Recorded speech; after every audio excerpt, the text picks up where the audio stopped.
Salam hormat.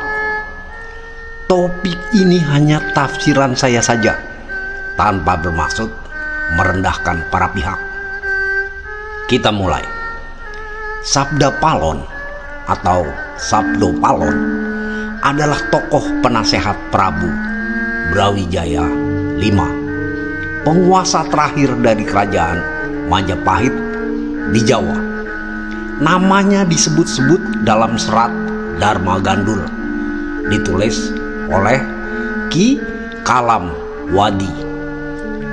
Disebutkan bahwa Sabdo Palon tidak terima Prabu Brawijaya digulingkan oleh Girindrawardhana pada tahun 1478 Masehi, lalu pergi dan berpisah dengan Prabu Brawijaya.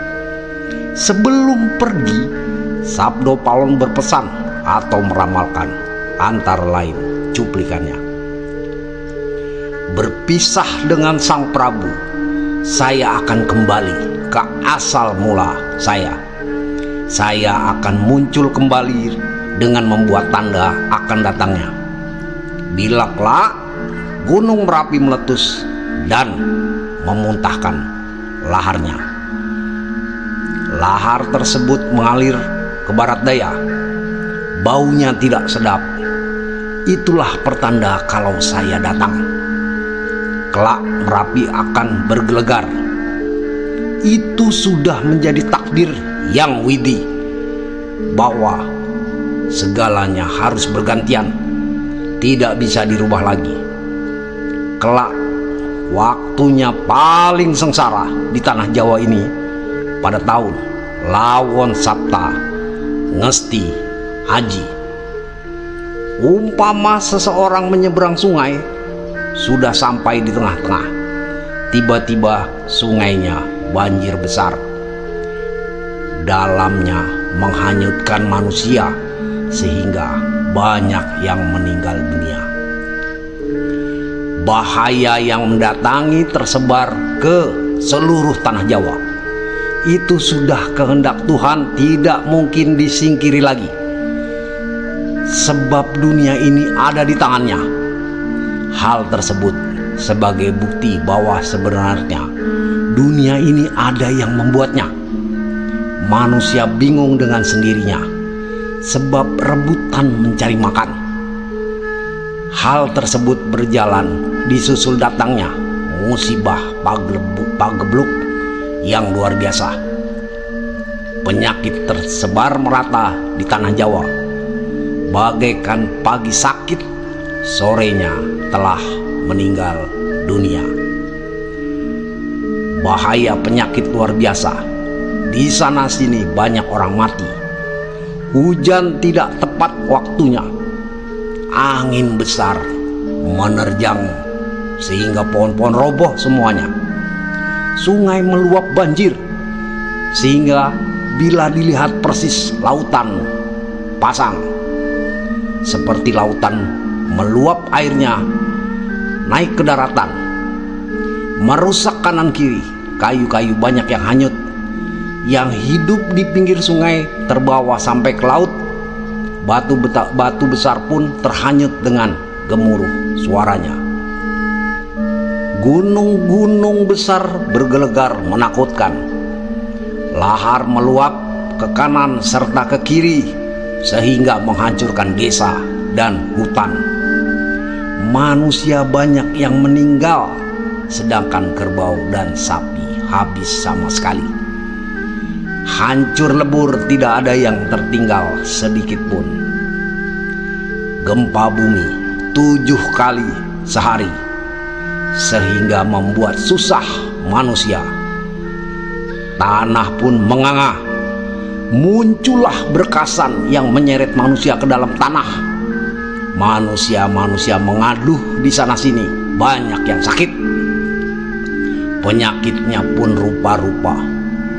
Banyak yang tidak dapat sembuh. Kebanyakan mereka meninggal dunia.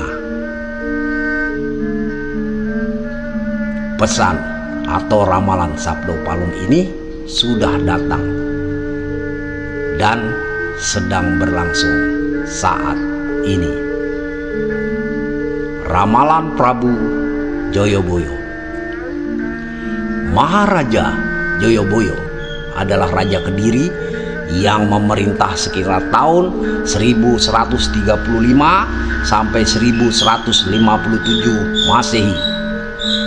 Menulis ramalan tentang keadaan atau kejadian yang akan datang di Nusantara dan Pulau Jawa khususnya, baik secara tersurat ataupun tersirat atau siloka dalam kitab Asrar. Banyak sekali ramalannya yang sudah terbukti terjadi.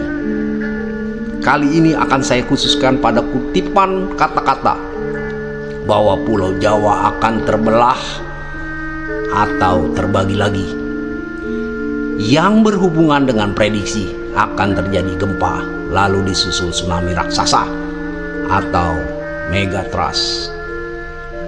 Ramalan lengkapnya adalah putra kesayangan almarhum yang bermukim di Gunung Lawu, yaitu Kiai Batara Mukti, yaitu Krishna. Ya Heru Mukti menguasai seluruh ajaran ilmu. Tanah Jawa terbelah untuk kedua kalinya, mengerahkan jin dan setan. Seluruh makhluk halus berada di bawah perintahnya, bersatu padu membantu manusia Jawa mengikuti ajaran Sabdo Palon dan Naya Genggong, berpedoman pada Trisula Weda.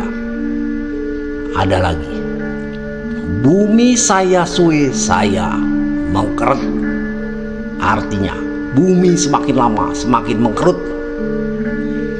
Kita kaji atau tafsirkan kata-kata tanah Jawa terbelah untuk kedua kalinya. Bila ditafsirkan Pulau Jawa sebagai tanah daratan, maka Pulau Jawa saja yang terbelah. Atau Pulau Jawa diistilahkan sebagai Nusantara atau Indonesia, maka Nusantara yang akan terbelah. Bisa juga pemerintahan Indonesianya yang terbelah. Apa dasarnya? Satu, secara ilmu geologi, dulu daratan Pulau Sumatera dan Pulau Jawa ini satu. Sudah saya jelaskan pada konten Nabi Nuh asli orang Jawa.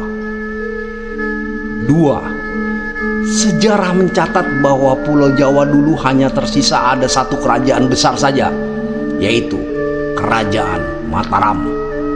Karena politik divide et impera atau pecah belah oleh VOC, maka pecahlah Kerajaan Mataram dalam perjanjian Giyanti pada tanggal 13 Februari tahun 1755. Secara garis besar, isi perjanjian Giyanti adalah membagi Mataram menjadi dua bagian, yaitu Kasunanan Surakarta di bawah kepemimpinan Pakubuwono III dan Kesultanan Yogyakarta di bawah kepemimpinan Pangeran Mangkubumi yang kemudian bergelar Hamengkubuwono I. Tanah Jawa terbelah secara pemerintahan.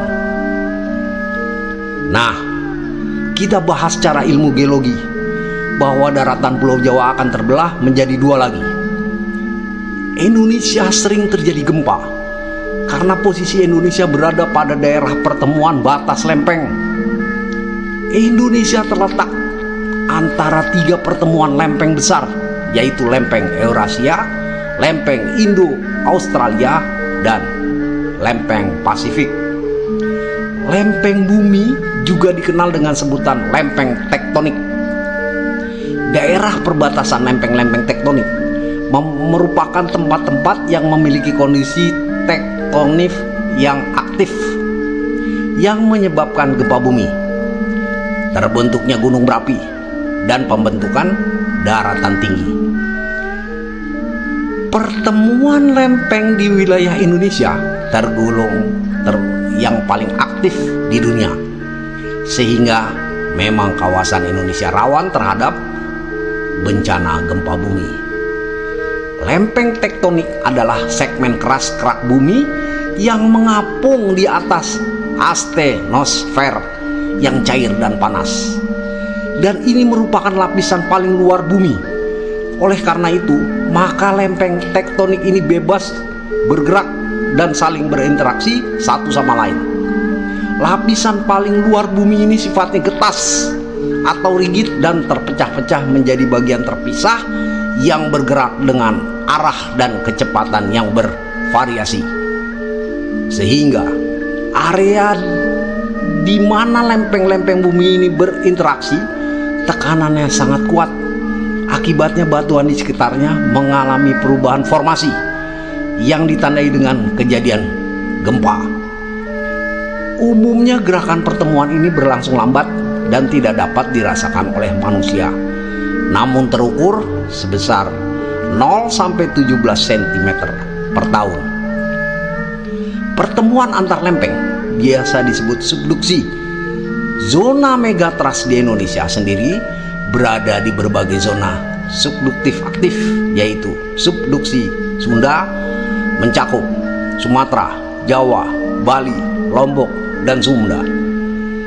Subduksi Banda, subduksi lempeng laut Maluku, subduksi Sulawesi, subduksi lempeng laut Filipina, dan subduksi utara Papua. Nah, apabila terjadi gempa megatrust di sepanjang selatan Pulau Jawa dan disusul tsunami raksasa, maka sebagian selatan Pulau Jawa akan hilang.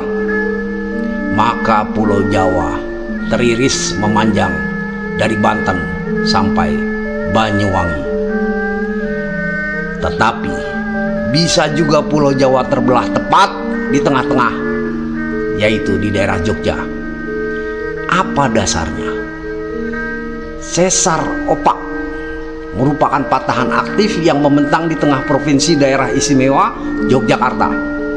Sesar ini bergerak aktif sehingga kerap kali menjadi penyebab terjadinya gempa yang mengguncang Jogja. Pada tahun 2006 lalu, gempa besar yang menelan 6.000-an jiwa di Yogyakarta dan sekitarnya disebabkan oleh pergerakan pada sesar opak. Panjang sesar opak dari bawah Prambanan ke selatan kurang lebih 30 sampai 40 km sampai berhenti di Palung, Jawa, pantai selatan. Jadi Candi Prambanan berada di atasnya. Pada hulu utaranya terdapat Gunung Merapi yang sering mempengaruhi patahan opak dengan letusannya yang sampai hari ini masih erupsi. Nah, apabila letusan Gunung Merapi disusul gempa vulkanis yang disambut gempa tektonik pada patahan opak, maka Pulau Jawa bisa terbelah dua, tepat di tengah, bahkan bisa mempertemukan Laut Selatan dan Laut Jawa. Kalau ramalan dan prediksi ilmiah megatrust terjadi, maka itulah puncak dari penyaringan nyawa atau pembersihan bumi. Percaya atau tidaknya, saya kembalikan ke pemirsa. Demikian pemirsa, terima kasih. Mohon maaf lahir batin. Salam selamat dan menyelamatkan.